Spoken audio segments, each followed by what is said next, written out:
ایک مولانا نے دیکھیے اپنی تقریر میں کتنی اچھی بات بتائی.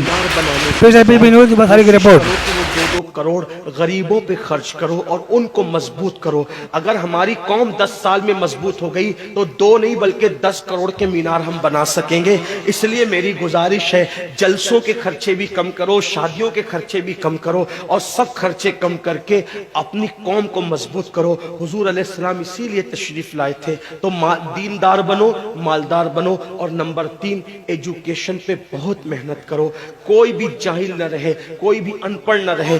خوب پڑھاؤ اپنے بچوں کو. 10ویں 12ویں تک کبھی مت رکنا, بلکہ اپنے بچوں کو IAS بناؤ, IPS بناؤ, ڈاکٹر بناؤ, انجینئر بناؤ. ڈاکٹر بھی BUMS والا مت بناؤ بلکہ MD اور اعلیٰ سے اعلیٰ ڈگری دلاؤ. اب آپ کہیں گے مولانا پیسے نہیں ہے. میں آپ سے کہتا ہوں ہر سال عید پہ نیا کپڑا نہ بنانا پڑے نہ بناؤ, دھلے ہوئے کپڑوں پہ عید کر لو, لیکن اپنے بچوں کی تعلیم پہ خرچہ کرو. اسی طریقے سے کسی اور جگہ پر پیسے لگانے کی بجائے 10 سال اگر ان 3 نکات پر آپ نے محنت کر دی, دیندار بنو, مالدار بنو اور ایجوکیشن کو عام کرو, ہر بندے کو پڑھا لکھا بناؤ. آپ کہیں گے مولانا نوکری نہیں ملتی. میں کہتا ہوں ہم نوکری کے لیے نہیں پڑھتے, ہم اچھا انسان بننے کے لیے پڑھتے ہیں. اس لیے کہ پڑھے لکھے کی تجارت میں ان پڑھ کی تجارت میں فرق ہے, پڑھے لکھے کی گفتگو میں ان پڑھ کی گفتگو میں فرق ہے, پڑھے لکھے کے اٹھنے بیٹھنے میں ان پڑھ کے اٹھنے بیٹھنے میں فرق ہے. دیکھو آپ یہ نہیں کہتا ہوں کہ آپ سب ان پڑھو, لیکن ایک بات آپ سے کہتا ہوں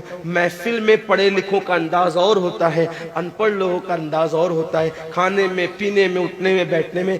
تعلیم کو عام کرو, دنیا بھی پڑھاؤ, آخرت بھی پڑھاؤ. اپنے بچوں کو اتنا علم دو کہ وہ مسلمان رہے, سچے مسلمان رہے, اور اپنی بچیوں کو بھی اتنا علم دو سچی پکی مسلمان رہے. اور اسکول, کالج, یونیورسٹی میں اعلیٰ سے اعلیٰ تعلیم دلاؤ. اور یاد رکھنا غربت کا بہانہ مت بناؤ.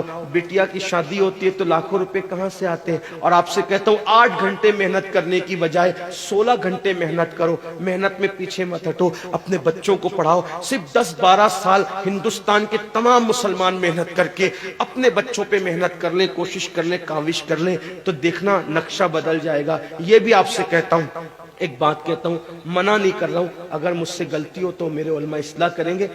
آپ میری ذات کو دیکھ کے قبول نہیں کرنا. باپ کے چہلم پر 40 دیگ پکانے کی بجائے 1 دیگ پکاؤ. ان 40 دیگوں کا خرچہ بچا کر کسی بچے کی تعلیم پر اپنے باپ کے ایصال ثواب کے لیے خرچہ کر دو.